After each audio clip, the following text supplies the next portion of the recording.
قرآن کریم میں اللہ تعالیٰ بیان فرماتا ہے، جب روح سارے بدن سے کھنچ کر ہنسلی کی ہڈی میں آ کر اٹک جائے گی اور لوگ کہیں گے کہ ہے کوئی جھاڑ پھونک کرنے والا، کوئی دوا دارو کرنے والا، حالانکہ مرنے والا تو سمجھ جاتا ہے کہ اب جدائی کا وقت آ گیا ہے۔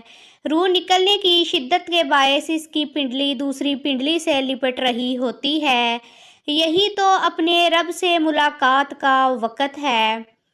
جب روح نکل کر گلے تک پہنچ جاتی ہے اور تم مرنے والے کو اپنی آنکھوں سے مرتا دیکھ رہے ہوتے ہو، اس وقت ہم تم سے زیادہ اس کے نزدیک ہوتے ہیں مگر تم دیکھ نہیں سکتے۔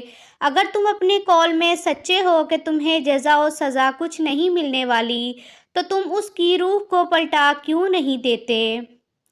کاش تم دیکھ سکو کہ جب ظالم موت کی سختیوں میں مبتلا ہوتے ہیں اور فرشتے عذاب کے لیے اپنے ہاتھ بڑھائے ہوئے کہتے ہیں کہ لاؤ نکالو اپنی جانیں۔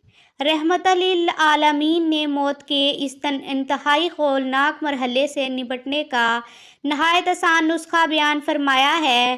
بے شک صدقہ خدا کے غضب کو ٹھنڈا کرتا ہے اور بری موت سے بچاتا ہے، اور اللہ تعالیٰ فرماتا ہے اور خیرات کرو اس مال میں سے جو ہم نے تمہیں عطا کیا ہے، اس سے پہلے کہ تم میں سے کسی کو موت آئے تو اس وقت کہنے لگے کہ اے میرے پروردگار، تو نے مجھے تھوڑی سی اور مہلت کیوں نہ دی تاکہ میں خیرات کر لیتا، نیک لوگوں میں داخل ہو جاتا۔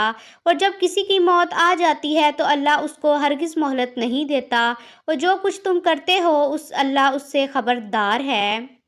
اور نصیحت کرتے رہو کیونکہ نصیحت ایمان لانے والوں کو فائدہ دیتی ہے۔